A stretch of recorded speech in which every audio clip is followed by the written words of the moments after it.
이 가운데 전해 내려오는 이야기가 있습니다. 어떤 유대인이 어느 마을 길을 가다가 어느 집에 불이 붙은 거예요. 그래서 불이 났는가 하고 그 집에 가봤더니 불이 붙은 것이 아니라 유대인들이 모여서 하나님의 말씀을 읽고 연구하고 있었다는 것입니다. 하나님이 우리가 모여서 함께 기도하고 말씀을 읽을 때에 성령의 불로 우리와 함께 하십니다. 유대인들이 토요일 날, 지금도 유대인들이 제사를 예배를 드릴 때에는 토요일 저녁에는 길거리에 유대인들이 눈에 보이질 않습니다. 더 어디 있냐면은 유대인 회당에서 예배를 드리는 것이에요. 저희도 주일날 예배하고 수요일 저녁에 예배하는데 하나님 보시기에 얼마나 이 모습이 아름답고 귀한 것인지, 우리가 노력해서 하나님께 예배하는 것이 아니라 하나님 앞에 나와 예배할 수 있는 것은 하나님이 우리에게 주신 선물입니다. 그래서 이 귀한 선물, 주님의 복과 은총으로 받으시는 귀한 기회로 삼으시기 바랍니다. 저희가 이제 3주째 레위기를 통해서 예배 정신을 공부하고 있는데, 첫째는 번제, 전부를 불살라 드려라. 우리의 모든 인생을 하나님께 불살라 드리라고 하나님께 말씀을 드렸고, 지난주 소제를 통해서는 우리가 고운 가루가 돼서 겸손한 모습으로 하나님께 바쳐지라고 말씀을 나눴습니다. 오늘은 화목제에 대한 말씀입니다. 이 화목제라고 하는 이 제사의 이름에는 히브리어로 샬롬이라고 하는 낱말이 들어있어요. 그래서 이 화목제를 다르게 번역하면 평화의 제사, 그리고 친교의 제사, 나눔의 제사, 사귐의 제사, 이렇게 번역을 할 수 있습니다.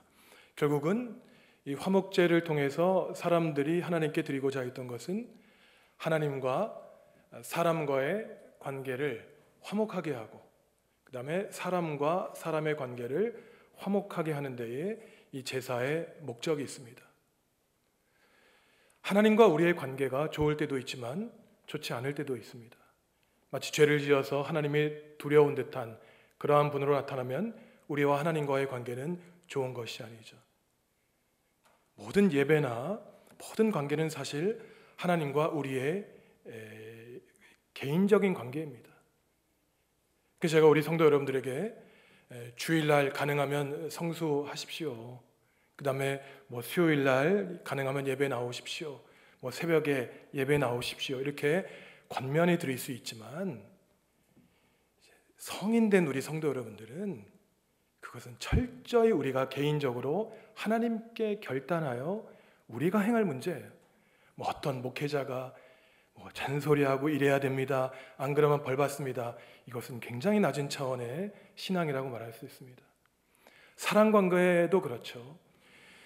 우리가 사람을 사귀어서 참으로 처음에는 좋은 관계를 맺다가 우리가 원하지 않게 그 관계가 멀어지는 경우가 있습니다. 좋았던 관계가 멀어지는 경우도 있고, 나빴던 관계가 또 좋아지는 관계도 있어요. 그래서 애초에 우리는 이 화목제의 제사의 정신을 배우면서 기왕 우리가 맺은 관계는 좋은 관계를 유지하려고 노력하는 것이 중요합니다. 그렇지 않으면 그 깨어진 관계가 회복되기에는 정말 쉽지 않죠. 이 관계, 하나님과의 관계, 인간과의 관계는 철저히 우리가 공을 들여야만 이루어질 수 있는 것입니다. 오늘 이 화목제에는 번제와는 다른 점이 몇 가지가 있었는데, 가장 큰 차이는 번제는 수컷만 드려야 됐지만 이 화목제는 암컷도 드릴 수 있는 데 문제가 있었습니다. 그리고 또 하나의 차이는 번제에는 가죽은 제사장에게 드렸고 나머지는 다 불살려 드렸지만, 화목제가 이 번제와 다른 큰 차이는 기름과 피는 하나님께 드렸고 나머지는 불살려 드렸는데, 이 제물에 남은 것을 제사 드리는 사람들, 예배하는 사람들, 이 가족들이 나누어 먹는다는 점에 있었어요. 그래서 제가 아까 친교제, 화평의 제사, 평화의 제사라고 말씀드렸던 것은 이 제물의 가장 큰 특징은 이웃과 가족들과 나누어 먹는다는 점에 있었다는 것입니다. 그리고 7장에 가서 다시 말씀드리겠지만, 제물의 흔든 가슴과 우편 뒷다리는 제사장에게 드리는 그러한 제사가 바로 이 화목제였죠. 그래서 이 화목제가 가지고 있는 가장 큰 정신은 뭐냐면은 이웃과 함께 나누는 데 있었다는 거예요. 우리가 조금 오해하는 것이 예배는 하나님께 드리는 것이다. 맞는 말입니다. 맞는 말인데, 하나님은 만약에 하나님께만 우리가 예배를 드리길 원하신다면 교회에 나올 필요가 없어요. 그렇죠? 그냥 무교회 주의자들처럼 내가 내 골방에서 하나님과의 관계만 잘 유지하면 됩니다. 하지만 우리의 신앙이 중요한 것은 하나님과의 수평적인 관계만 중요한 것이 아니라 하나님과의 수직적인 관계만 중요한 것이 아니라 지금 내 옆에 있는 우리 성도 여러분들, 가족과의 수평적인 관계도 중요하다는 거예요. 눈에 보이지 않는 하나님을 사랑한다는 것을 어떻게 증명할 수 있느냐? 야고보서 같은 데 보면은 너의 이웃을 사랑함으로써 보이지 않는 하나님을 사랑하는 것을 증거할 수 있다. 이렇게 성경을 말하고 있는 것입니다. 저희가 히브리서 13장 16절 말씀 같이 한번 읽어보겠습니다. 오직 선을 행함과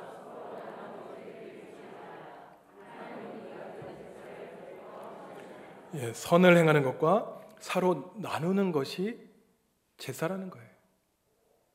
거창한 것이 아닙니다. 우리가 가지고 있는 것 서로 나눔으로써 기쁨을 나누는 것이 제사예요. 제가 여러 교회를 다니고 그다음에 여러 강의를 통해서 이 화목제에 대한 강의를 할 때는 꼭 빠지지 않고 강조하는 게 있습니다. 그게 뭐냐면은 교회 공동 식사예요. 많은 교회가 이제 주로 11시 예배 끝나고 12시에 이제 밥을 먹고 헤어지지 않습니까? 근데 많은 분들이 잘못 생각하는 게 그냥 점심 한 끼 해결하고 가는 것으로 생각하세요. 근데 그렇지 않습니다. 교회에서 점심 식사를 하는 것은 예배의 연장성산이에요. 제가 그냥 드리는 말씀이 아닙니다. 실제로 초대교회 여러분들 성찬식 하지 않습니까? 지금 우리는 작은 잔에 포도주 한 잔 마시고 작은 떡 하나 먹지만 그게 성찬식이 아니었습니다. 초대교회의 성찬식은 점심을 한 끼 나누어 먹는 거였어요. 음식 공동체, 식탁 공동체였습니다. 그래서 신약에 나오는 다락방 식사라든가 성만찬이 바로 이러한 예배의 연장성산에 있는 거예요. 그래서 너무나 많은 교회가 이 주일 점심 식사를 그냥 점심 한 끼 때우는 것으로 생각하는 것은 이 예배의 정신을 잘 모르는 것입니다. 근데 좀 안타까운 것이 교회 이제 현실 자체가 참 이 점심 식당 봉사한 우리 권사님들이 너무 힘들기 때문에 때로는 이 점심을 먹어야 되냐 말아야 되냐 이런 안타까운 문제들이 있지만 여하튼 제가 우리 성도 여러분들께 말씀드리고 싶은 것은 주일날 점심 한 끼는 그냥 쌀 한 톨, 밥 한 끼 먹는 것이 아니라 예배 그 자체였다라는 것입니다. 그래서 우리가 혹시 잊고 살았다면은 우리가 같은 형제 자매임을 고백하는 거예요. 그 순간만큼은 우리가 같은 밥과 같은 반찬을 먹는 겁니다. 사회적인 지위, 남녀, 돈의 유무, 지식의 유무가 똑같은 밥상 앞에 사라지는 것이에요. 그러니까 우리가 같은 하나님의 근원으로부터 받고 우리가 형제 자매임을 고백하는 것이 바로 이 화목제의 정신입니다. 고린도 교회는 굉장히 문제가 많은 교회였어요. 성만찬을 하는데 가난한 교우들은 이 주일날도 일을 했어야 됐습니다. 우리가 안식일날, 주일날 일을 하면 안 되죠, 사실은. 그런데 정말로 예수님 당시에도 바울 당시에도 주일날 일을 하지 않으면 굶어 죽는 사람들이 있었어요. 그래서 일을 다 끝난 다음에 교회에 오는 사람들이 있었습니다. 안타까운 현실이죠. 그런데 그 고린도 교회의 문제가 무엇이었냐면은 주일에 일을 안 해도 되는 부자들이 음식을 다 먹은 거예요. 그리고 가난한 사람들은 이 찌꺼기를 먹고 있는 것입니다. 그래서 사랑과 평화가 이루어져야 될 이 교회 공동체에서도 돈의 유무에 따라서 상처받는 일들이 교회에서 일어났다는 것이죠. 그래서 우리 공동체는 같은 식탁을 맞이하면서 우리가 하나님의 백성으로서 형제 자매임을 고백하는 것입니다. 제가 소망하는 것은 우리가 함께 식탁 공동체를 유지하게 되는 것을 원하지만 또 그것이 피치 못할 사정이라면 저희가 또 다른 방법들을 간구할 수 있겠죠. 그래서 예배는 하나님과의 관계의 수직적인 차원만 강조하는 것은 부족한 것입니다. 하나님 사랑은 이웃 사랑으로 구체화되는데 예수님이 우리에게 굉장히 중요한 말씀을 하세요. 마태복음 5장 23절과 24절 말씀 저희가 같이 읽겠습니다. 그러므로 예물을 제단에 드리려다가 거기서 내 형제에게 원망 들을 만한 일인 것이 생각나거든 예물을 제단 앞에 두고 먼저 가서 형제와 화목하고 그 후에 와서 예물을 드리라. 우리는 시누이와 올케와 형님과 동생과 싸웠다가 이웃과 싸웠다가 10시에 싸웠어요. 주일날. 그럼 일단 그만 싸우자. 그리고 교회에 나와야 될 것 같지만 예수님은 그렇게 말씀하지 않습니다. 먼저 화해하라는 거예요. 우리가 상식적으로 생각하는 것과 굉장히 다른 말씀하십니다. 마음속에 분노가 있는데 형제를 미워하는 마음으로 예배당 앞에 나와서 그 예배가 가능하겠냐 이 말씀이에요. 하나님이 원하시는 예배가 아니라는 것입니다. 네가 잘못해서 원망 말을 들을 만한 일이 있으면 먼저 예배에 늦더라도 그 형제에게 무릎 꿇고 사죄하고 오라는 것이에요. 그리고 또 그 사람이 나에게 원망 들을 말이 있다면 먼저 용서하고 평화와 화평의 관계를 맺고 예배에 참석하라는 것이죠. 이 정도로 주님이 우리에게 말씀하시는 것은 하나님과의 관계는 결국 하나님과 나와의 관계예요. 이것은 본인이 해결하면 됩니다. 하지만 이웃과의 관계는 참으로 한번 끊어지면 맺기 어려운 관계이기 때문에 예배 시간에 늦더라도 형제와 자매의 관계를 회복하고 오라고 하실 정도로 이 수평적인 관계를 중요시하는 것이죠. 그래서 이 번제와 화목제 사이에 있는 이 두 번째 차이에서 아까 제가 말씀드렸지만 가장 큰 차이점이 기름과 피를 제외하고 나머지는 제사장 그리고 가족, 이웃이 나누어 먹는다는 데 있었죠. 그런데 이 기름과 피를 절대로 먹어서는 안 된다고 성경은 말씀하고 있는데 그 이유는 뭐냐면은 이 기름, 오늘날 이 짐승의 지방분이죠. 지방에는 에너지가 있기 때문이에요. 그리고 창세기를 보시면 피에는 생명이 있기 때문입니다. 그래서 이 기름과 피를 먹지 말라고 하는 이 레위기 말씀은 궁극적으로 무엇이냐면은 피에는 생명의 근원이 있기 때문에 우리 생명의 근원이 나에게 있는 것이 아니라 하나님께 있다는 것을 늘 의식하고 살라고 하는 것입니다. 그리고 에너지의 근원, 우리 생명의 활력의 근원도 하나님께 있다는 것이에요. 그래서 우리 하나님이 오늘 하루라도 우리의 피와 기름을 가져가신다면 우리는 바로 생명이 끊어지는 연약한 존재이다라고 하는 것을 하나님이 기억하라고 말씀을 드리는 것입니다. 물론 그렇다고 해서 우리가 무슨 삼겹살을 먹을 때 기름을 먹으면 안 되고 선짓국을 먹으면 안 된다 그 얘기가 아니에요. 왜냐하면 나중에 말씀드리겠지만 이제 레위기 11장에서 15장 음식법에서 말씀드리겠지만 신약 시대에 가서 예수님이 이 음식법을 다 해결해 주십니다. 예수님이 무엇이라고 말씀하시냐면은 사람을 더럽게 하는 것은 사람의 입으로 들어가는 음식이 아니라는 것이에요. 유대인들은 외적인 행위를 강조했습니다. 저 사람이 무엇을 먹냐, 무엇을 먹지 않느냐. 하지만 예수님은 정말 대단하신 분이세요.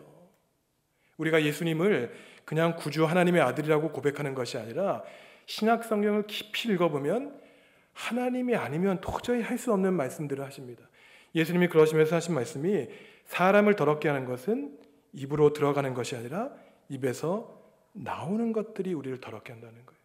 우리 속에 있는 것들, 음란한 생각, 더러운 욕심들, 탐욕, 질투, 미움, 음식이 우리를 더럽게 하는 것이 아니다. 그래서 예수님이 이러한 음식법을 훨씬 고차원적으로 해석해 주셨기 때문에 오늘날 우리가 음식 때문에 더러워지는 것은 아닙니다. 하지만 레위기에서 말하는 근본 정신, 우리 생명의 근원이 하나님께 있구나. 하나님만이 우리 생명의 주인이라고 하는 단순한 사실을 기억하는 것이죠. 또한 이러한 기름과 소, 생명과 에너지를 하나님께 드린다는 것은 무엇을 의미하냐면은 가장 소중한 것, 재물 가운데 가장 소중한 것은 하나님께 드린다는 거예요. 가장 소중한 것을 내가 간직하고 하나님께 드리는 것이 아니라고 하는 것입니다. 구약의 성경을 보면은 사울이 이런 잘못을 했죠. 엘리의 자식들이 이런 잘못을 했습니다. 제사장이 제사를 드릴 때 삼지창을 가지고 자기가 맛있는 고기를 먼저 먹었어요. 그리고 나머지 고기를 하나님께 드렸습니다.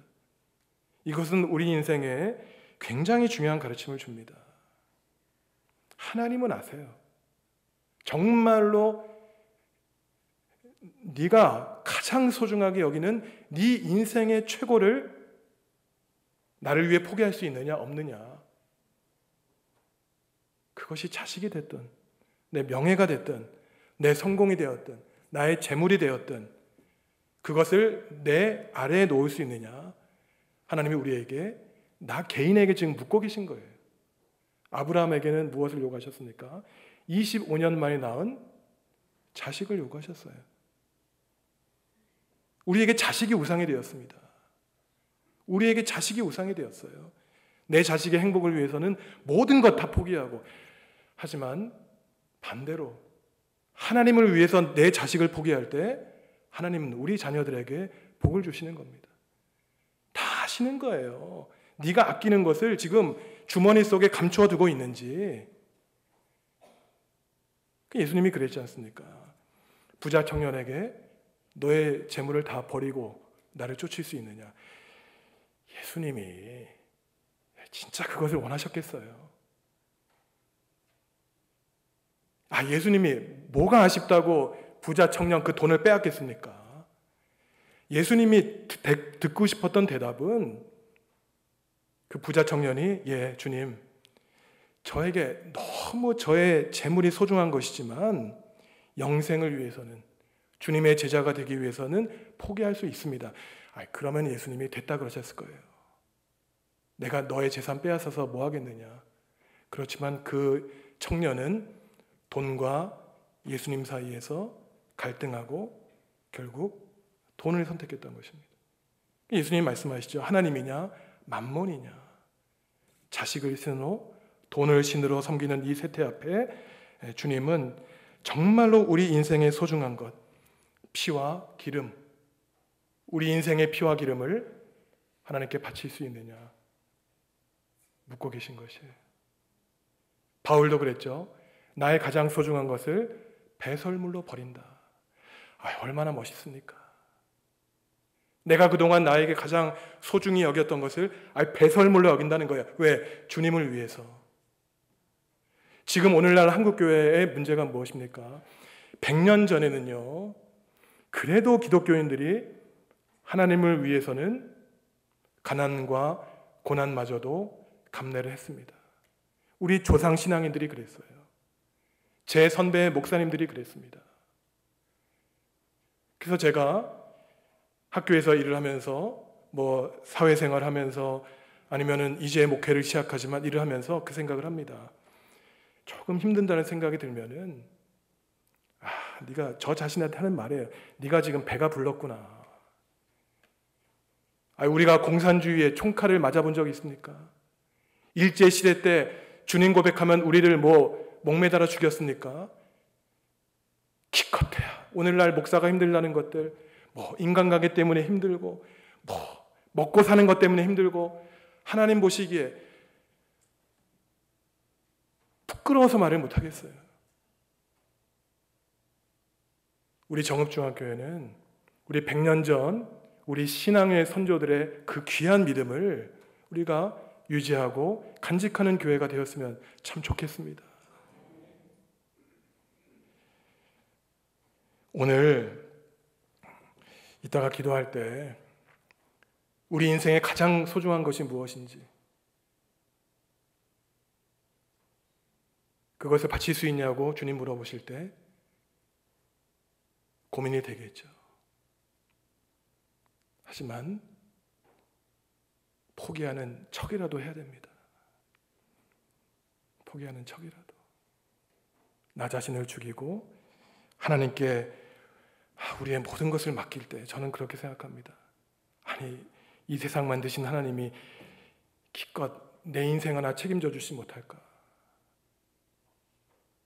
의심이 들고 풍랑을 만나실 때마다 우리를 선한 길로 인도하시는 그 주님의 음성을 들으시기 바랍니다. 그래서 이 피와 기름을 드리지 말라는 것은 사실 이 성경의 위대한 걸 얘기합니다. 왜냐하면은 지금 2020년을 살아가는 지금 우리에게까지도 경고하기 때문이에요. 왜 그러냐면 이 오늘날 식생활에 관한 문제도 성경은 이미 수천 년 전에 경고하고 있습니다. 오늘날 지금 이 시대에 있는 이 코로나 사태, 그리고 몇 년 전 한번 기억을 되돌려 보십시오.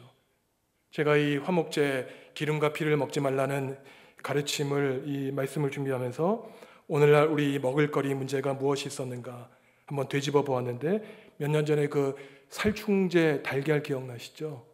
제가 인터넷에 찾아봤더니 보통 때보다 달걀 값이 3배, 4배로 오른 적이 있었습니다.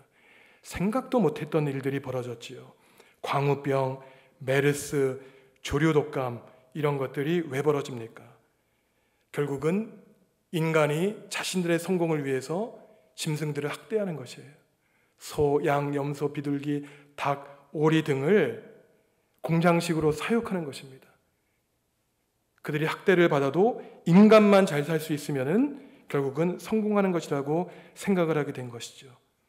그게 결국 인간이 굉장히 하나님의 피조물로서 가장 똑똑하고 가장 지혜로운 것 같지만 가장 어리석은 존재가 인간이다. 하나님이 우리에게 경고하시는 거예요. 그래서 어느 목사님이, 제가 수업 시간에 제 수업을 들어오신 어느 목사님이 저한테 이런 말씀 하시더라고요. 짐승들에게 메르스는 바로 인간이다. 우리가 메르스라는 거예요. 인간의 탐욕과 욕심과 이 피조 세계를 파괴하는 것들이. 그래서 저는 우리 이 정읍중앙교회가 하는 일 가운데 정말 중요한 일이 이 환경 보존하는 일들, 생태계 보존을 위해서 그래도 작은 노력하고 일회용품 안 쓰고 그래도 주보에라도 조금 대중교통 이용합시다, 뭐 이면지 사용합시다, 이런 의식이 굉장히 중요합니다. 제가 우리 교회에서 예배하기 전에 제가 광주에서도 출석하는 교회에서는요, 제 사무실에 있었는데 일회용 컵을 안 썼습니다. 일회용 컵을 안 썼어요. 제 컵 물로 씻고 했는데 그 옆에 있는 좀 목사님들, 전도사님들이 좀 배우길 바랬는데 제가 말은 안 했거든요. 근데 잘 안 되더라고요. 근데 우리가 의식적으로 이 기름과 피를 먹지 말라고 하는 것은 결국 음식 생활, 식생활을 통해서도 거룩하고 정결한 삶을 살기 원하시는 하나님의 뜻을 발견할 수 있는 것이죠. 그래서 제가 몇 주 전에 우리가 같이 이 메르스 사태 때 온라인 예배를 통해서 설교를 드렸지만 바울 사도가 말하는 것입니다. 모든 피조물이 탄식한다. 저희가 로마서 8장 21절, 22절 같이 읽겠습니다. 그 바라는 것은 피조물도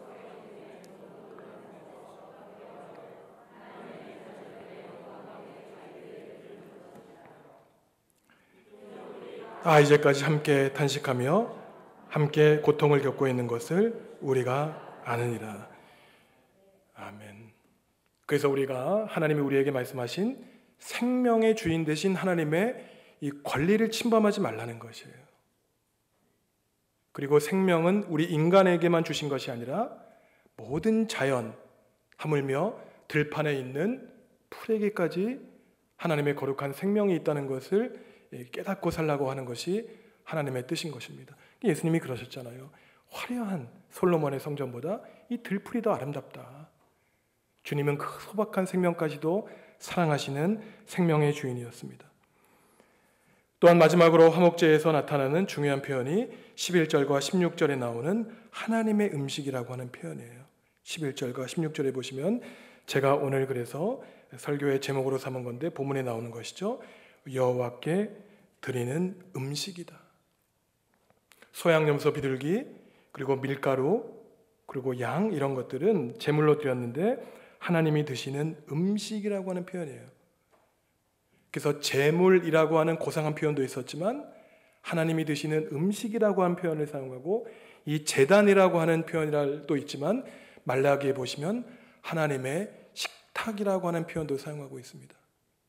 이거는 제가 지지난주에 말씀드렸지만 무식한 사람들이, 배우지 못한 사람들이 하나님을 그렇게 표현한 게 아니에요.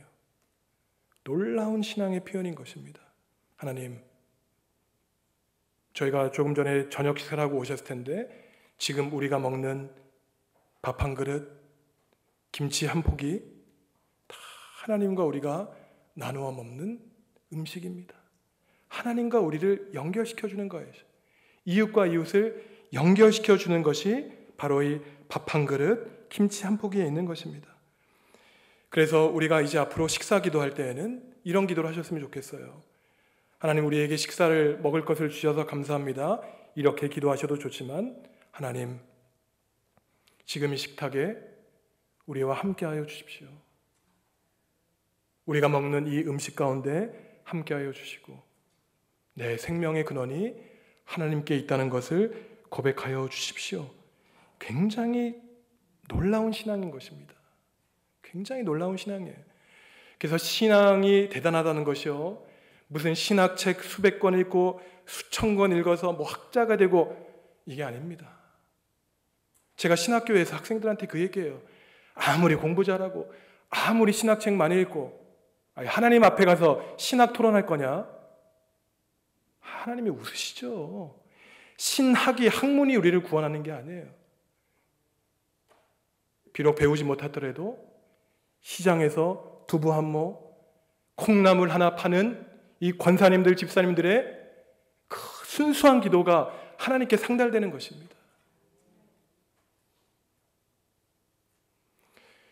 제가 광주에서 이제 교회를 가는데 하루는 저녁 때 토요일 날 성경학교였어요. 제 아들이 이제 성경학교 갔다가 돌아오는 길이어서 제가 이제 그 아들을 데리러 가는데 이제 시장 골목을 지나가고 있었습니다. 이제 교인들이 많고 저야 이제 교육 목사로 일주일에 주일날만 한 번 갔으니까 교인들 얼굴 잘 모르거든요. 근데 어느 분이 목사님 소리치면서 부르는 거예요. 근데 제가 봤는데 모르는 분입니다. 근데 보니까 교인 성도 같아요. 근데 그 권사님인데 나중에 알고 봤더니 그 시장에서 작은 이 도넛 가게를 하는 권사님이었습니다. 저를 보시고 얼마나 반가우셨던지 저를 부르시고 그냥 비닐에 이 도넛을 한가득 담아두시는 거예요. 제가 그걸 어떻게 먹으라고. 근데 제가 그때 엄청난 감동을 받았습니다. 제가 맛있는 음식, 이거를 대접받을 때 기쁜 것이 아니라 그 권사님에게는 자기의 삶 전부예요. 그 도넛가. 함께 나누어 먹고자 하는 그 마음이 있는 것입니다.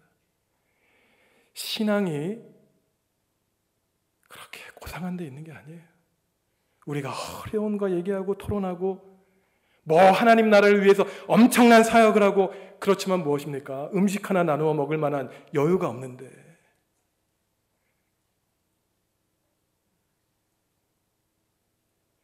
저는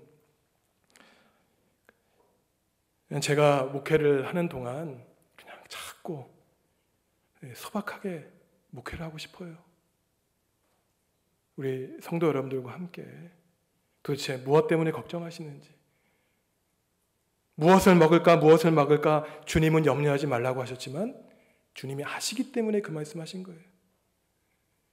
그래서 우리가 그 작은 음식 하나에 하나님에 대한 사랑과 믿음이 담겨 있는 것입니다. 그래서 바로 신앙이 높은 사람은 쌀한 톨, 이 농민의 땀방울 가운데 하나님의 사랑과 은총을 발견하는 사람이에요. 그 작은 음식거리 가운데 우리의 생명이 있다는 것을 고백하는 것이 바로 훌륭한 믿음의 사람입니다. 그래서 오늘 우리가 하루에 세 끼 밥 먹을 때 우리의 생존을 위한 수단, 우리가 일하기 위한 수단으로 이 밥 먹는 것을 여겨서는 안 됩니다.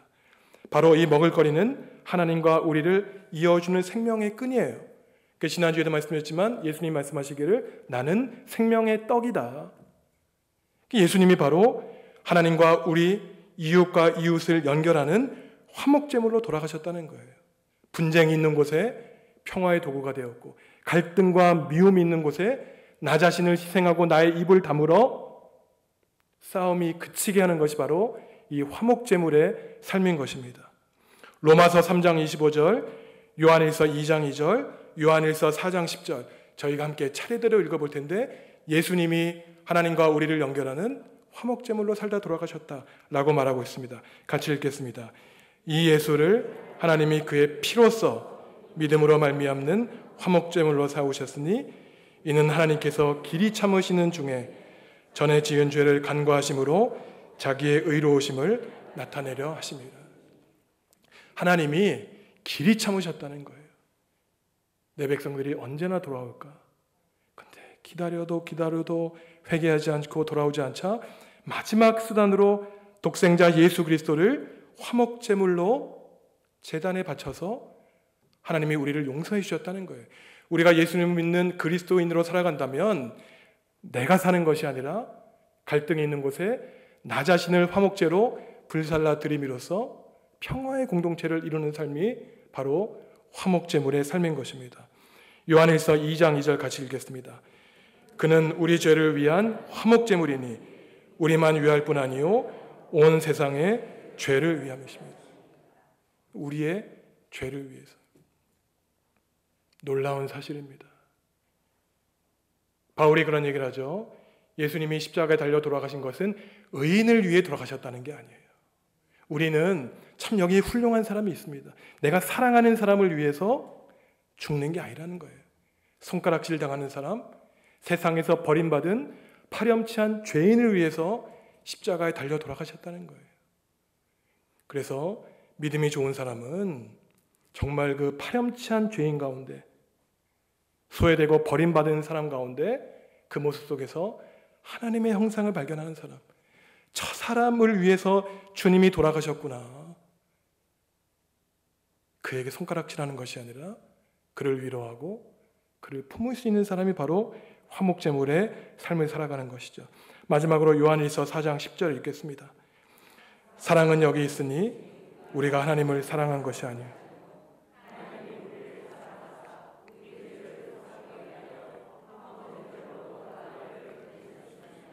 하나님이 이 말씀하시는 겁니다. 너희가 나 사랑한다고 얘기하지 말아라. 내가 너를 사랑한 거야. 예수님도 그러셨. 너희가 나를 택한 것이 아니다. 내가 너를 택했다는 거예요. 성도 여러분, 오늘 이 화목제 말씀을 통해서 우리는 이 땅에 평화를 일구는 삶을 살아야 됩니다. 작게는 나 자신과 평화를 이뤄야 돼요. 나 자신을 미워할 때, 나의 열등감 때문에 내 인생이 혹시 실패한 것 같다면 그거는 하나님을 욕되게 하는 겁니다. 왜? 하나님이 나를 사랑하시기 때문에.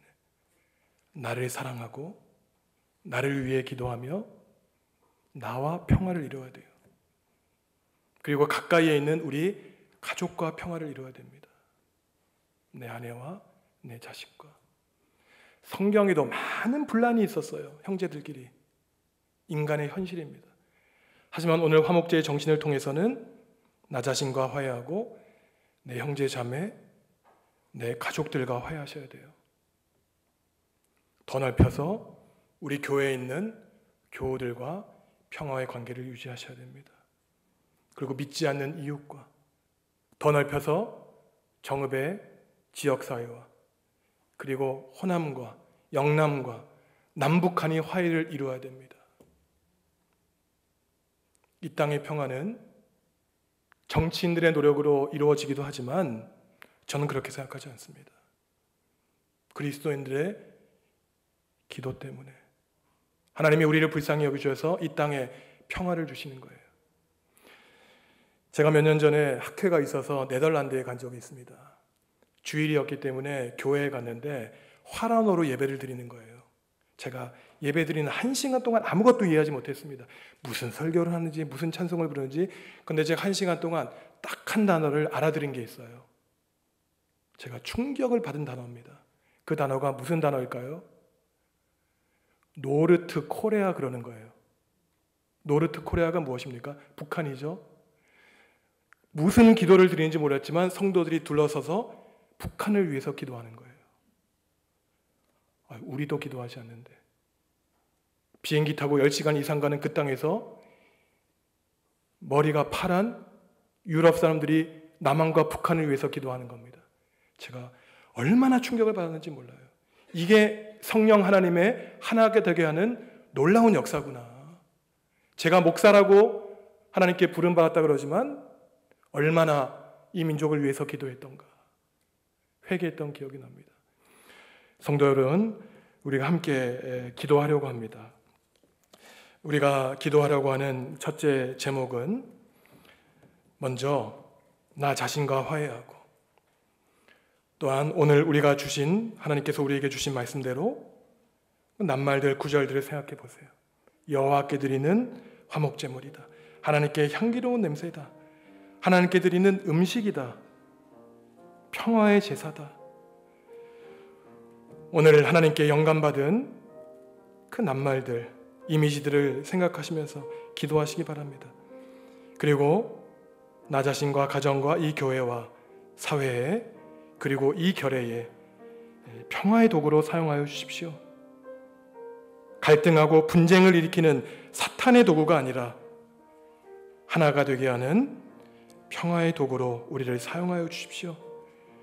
하나님과 우리의 관계를, 찢어진 관계를 하나로 묶기 위해서 화목제물로 돌아가신 예수 그리스도의 길을 쫓아 우리도 화목제물의 삶을 살겠습니다. 함께 결단하며 기도하겠습니다.